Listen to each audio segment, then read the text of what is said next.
یہی عمر ابن خطاب رضی اللہ تعالیٰ عنہ ایک دفعہ مدینے کی گلی میں جا رہے ہیں، دیکھا مسجد النبوی کے قریب ایک پرنالے سے پانی گر رہا ہے۔ وہ پانی کے چھینٹے جب گلی میں گرتے ہیں، مسجد کے قریب ہے، نمازیوں کے کپڑوں کے اوپر پانی کے چھینٹے گرے ہیں، حضرت عمر ابن خطاب رضی اللہ تعالیٰ عنہ نے سمجھا کہ یہ پرنالہ عوام الناس کو تکلیف دیتا ہے، اس کو یہاں پر نہیں ہونا چاہیے، اس کو یہاں پر نہیں ہونا چاہیے۔ حکم جاری کر دیا اس پرنالے کو یہاں سے اکھاڑ دیا جائے۔ یہ پرنالہ کس کے گھر کا پرنالہ تھا؟ یہ پرنالہ کس کے گھر کے اوپر لگا ہوا تھا؟ یہ پرنالہ حضرت عباس رضی اللہ تعالیٰ عنہ کے گھر کے اوپر لگا ہوا تھا۔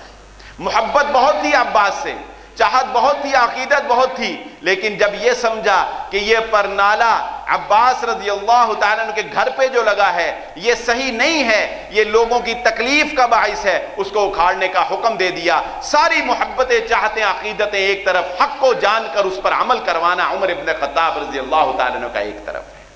آگے بھی سن لیجئے، ہم لوگ حق بات کو سمجھ کر اس پر ڈٹ جانا تو جانتے ہیں، لیکن اگر ہمیں یہ پتہ چل جائے کہ یہ ہماری غلطی ہے تو ہم غلطی تسلیم کرنا نہیں جانتے ہیں، ہم واپس مڑنا نہیں جانتے ہیں، ہم قدموں کو واپس لانا اپنی توہین سمجھتے ہیں۔ عمر ابن خطاب رضی اللہ تعالیٰ عنہ نے حق سمجھتے ہوئے اس کو ختم کیا۔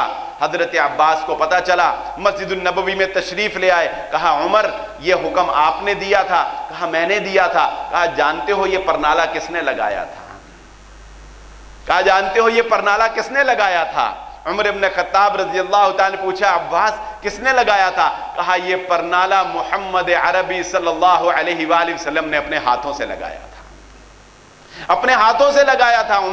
عمر ابن خطاب رضی اللہ تعالیٰ عنہ کے اوپر رقت طاری ہو گئی۔ کہا عباس بڑی غلطی ہو گئی، بہت بڑی غلطی ہو گئی۔ اسی وقت اٹھے، کہا میرے ساتھ چلو۔ حضرت عباس رضی اللہ تعالیٰ عنہ کے ساتھ چلے، دیوار کے پاس کھڑے ہو گئے۔ کہا عباس میں یہاں پر جھکتا ہوں، میری کمر کے اوپر کھڑے ہو کر یہ پرنالہ دوبارہ تم لگا لو۔